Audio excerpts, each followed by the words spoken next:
Anyway, how's everyone doing? Everyone alright? Good? Yeah. Good. Right, what's been happening in my life recently? Well, I've been on a bit of a health kick.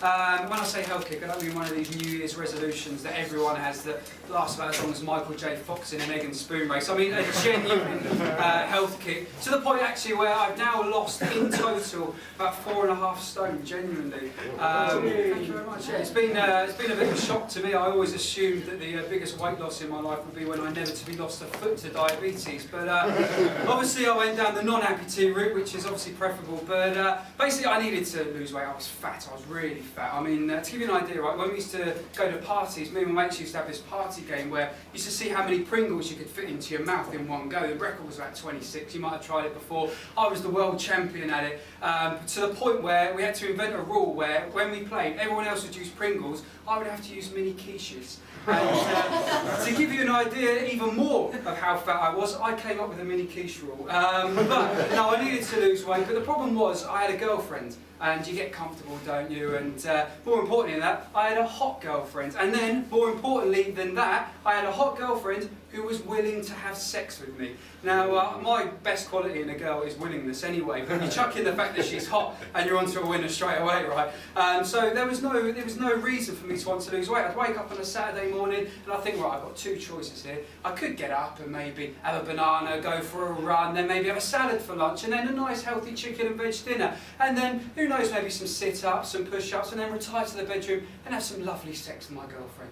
Or I could get up, have a fry-up in front of Soccer AM, have a KFC for lunch, an Indian takeaway for dinner maybe, 4 or 5 hours of Call of Duty in front of the TV, and then retire to the bedroom for some slightly sweatier sex. Now, at the end, if the only difference is a bit of extra perspiration, it's a no-brainer. The second option's winning every single time, right? So then something happened, though, that kicked me into shape.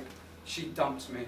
Yeah, true story, she did, over the phone as well, heartless bitch. But, anyway, the next morning I genuinely had an apple for breakfast. That is how much the fear of not getting sex has on a guy. The night before, as she was dumping me over the phone, genuinely I was tucking into a Zinger Tower box meal. But anyway, she dumped me, I started doing running, playing squash, lots of protein, cut out the carbs, and the weight just fell off. And then 3 months later, guess who came crawling back with her tail between her legs as soon as she saw the hint of a jawline? That's right, my ex-girlfriend. I don't know why I'm being cocky, obviously I took her back, I hadn't had sex in 3 months. Anyway, I noticed there was something different about her, right? And I don't mean the way that she was walking because she'd had 3 months of solid cock. No, what I mean is mentality-wise. Like before we split up, she was really dedicated to kids and marriage, and it scared the shit out of her. And now she was talking about that kind of stuff, and it was a real possibility. I was thinking, this is strange, people don't just flip that easily. So I started coming up with these conspiracy theories, and I came to the conclusion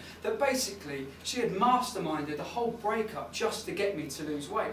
I was thinking, but I think she'd always accepted the fact that she was going to be with a fat lad for the rest of her life, but then I realised that probably the more superficial part of her brain kicked in and said, yeah, but you do realise all your wedding photos are going to look like they've been through fat booth, and I think that scared the shit out of her. So anyway, I confronted her the other day about it. I said, look, this is what I think you've done, I think it's disgusting. She broke down in front of me, she admitted everything, she said, yeah, you're right.